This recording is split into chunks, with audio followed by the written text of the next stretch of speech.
আমরা আমাদের দিক থেকে বলেছি যে বর্তমান অন্তর্বর্তী সরকার যাতে এই যে ফ্যাসিস্ট সরকারের পতনের পরে যে ঐতিহাসিক দায়িত্ব গ্রহণ করেছেন, একদিকে হত্যাকারীদের বিচার, অন্যদিকে জনগণের যে প্রত্যাশা দেশে একটা নতুন রাজনৈতিক বন্দোবস্তের জন্য একটা আমূল সংস্কারের জায়গায় যাওয়া, গণতান্ত্রিক সংস্কারের জায়গায় যাওয়া এবং বাংলাদেশের মানুষের দীর্ঘদিনের যে আকাঙ্ক্ষা একটা সুষ্ঠু নির্বাচনের মধ্য দিয়ে তারা জনগণের সত্যিকার প্রতিনিধিদের নির্বাচিত করার যে ক্ষমতা সেইটা অর্জন করার বিষয়ে যে দায়িত্ব, এইটাকে বাস্তবায়ন করার যে দায়িত্ব এই সরকার নিয়েছে, আমরা পরিষ্কারভাবে বলেছি এটা সম্পন্ন করেই আপনাদের সরকারকে যেতে হবে এবং এর অন্যথার কোনো সুযোগ নেই। এবং প্রফেসর ডক্টর মোহাম্মদ ইউনূসকেই জনগণ যেহেতু একটা ভরসার জায়গায় রেখেছে, তাকেই এই দায়িত্ব পালন করতে হবে। যত বাধাবিঘ্নই থাকুক, প্রতিকূলতা থাকুক, সেটা তার মনের উপরে যত চাপই সৃষ্টি করুক না কেন, আজকে যে ঐতিহাসিক জাতীয় দায়িত্ব তিনি গ্রহণ করেছেন, সেই দায়িত্ব তাকে পালন করে সম্পন্ন করে বাংলাদেশের ইতিহাসে একটা দৃষ্টান্ত স্থাপন করতে হবে, যাতে করে ভবিষ্যতে এটা একটা অনুপ্রেরণার বিষয় থাকে। আমরা বলেছি যে এখন সবচেয়ে গুরুত্বপূর্ণ জায়গা হচ্ছে যে নানা ধরনের অনাস্থা, অস্থিতিশীলতা তৈরি হয়েছে, অনাস্থা নানা পারসেপশন তৈরি করছে, এক একজন সম্পর্কে এক একজনের পারসেপশন বদলে যাচ্ছে এবং এর মধ্য দিয়ে দূরত্ব তৈরি হচ্ছে এবং সেই দূরত্ব এবং অনাস্থা পারসেপশনই নানাভাবেই আমরা দেখতে পাচ্ছি যে একটা অস্থিতিশীলতারও কোনো কোনো ক্ষেত্রে জন্ম দিচ্ছে। অনাস্থা এবং দূরত্বের জায়গাটা আমাদেরকে দূর করতে হবে এবং এই অনাস্থা দূরত্বের জায়গা দূর করতে গেলে আমাদের ঘনিষ্ঠ আলাপ আলোচনা দরকার, যাতে একে অপর সম্পর্কে যে ভুল পারসেপশনগুলো তৈরি হচ্ছে সেইটা যাতে যথাসম্ভব কমিয়ে আনা যায়। সত্যিকার অর্থে প্রত্যেকেই কী চাইছেন এটা আমরা পরস্পর সম্পর্কে জানি এবং সেই অনুযায়ী আমরা কর্মপন্থা তৈরি করতে পারি। আমরা বলেছি জনগণ একটা দৃশ্যমান বিচার দেখতে চায়, অর্থাৎ বিচারের যে প্রক্রিয়াটি সেটি দৃশ্যমান দেখতে চায়। এ বিষয়ে মাননীয় প্রধান উপদেষ্টা বলেছেন যে তার সরকারের পক্ষ থেকে বিচার বিভাগকে এই বিচার প্রক্রিয়া এগিয়ে নিয়ে যাওয়ার জন্য সর্বোচ্চ সহযোগিতা করা হচ্ছে এবং বিচারের যে নিজস্ব প্রক্রিয়ার মধ্য দিয়ে এগোচ্ছে এবং সেখানে কোনো রকম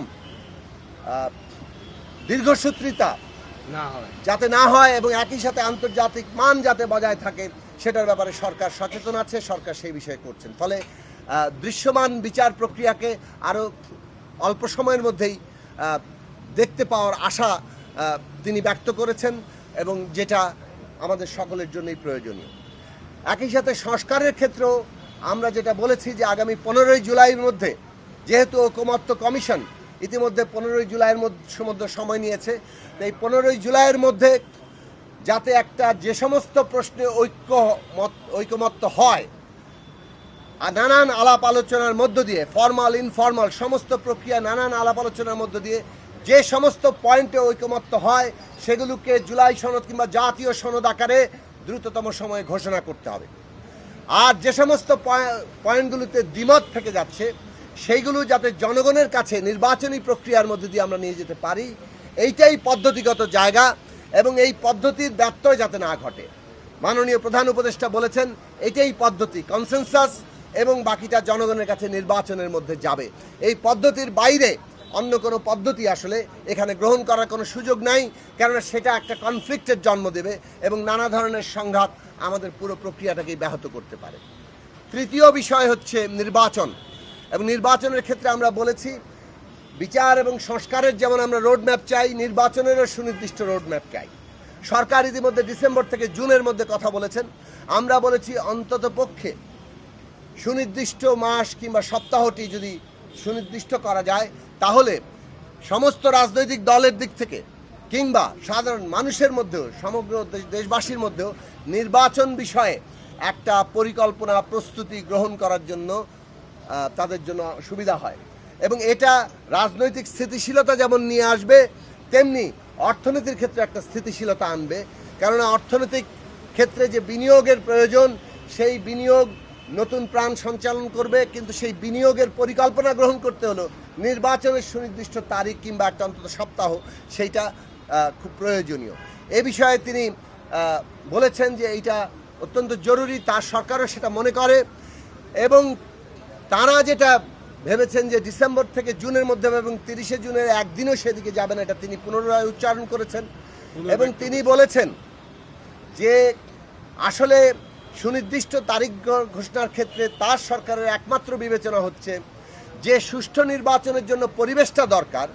সেই পরিবেশটা কারা আনয়ন করবে, প্রশাসন সহ সমস্ত যারা এর সাথে যুক্ত প্রতিষ্ঠানগুলো। এই প্রতিষ্ঠানগুলো যেহেতু পুনর্গঠনের মধ্যে আছে, সে কারণে সরকার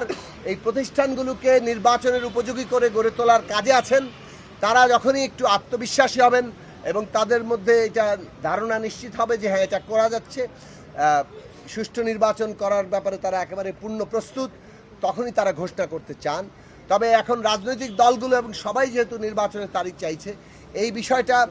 তারা দ্রুত অনেক গুরুত্বের সাথে বিবেচনায় নিচ্ছেন এবং তারা গুরুত্বের সাথে বিবেচনায় নিয়ে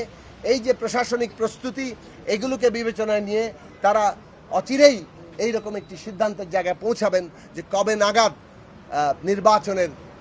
সময়সীমাটা আরও সুনির্দিষ্ট করে হাজির করা যায়।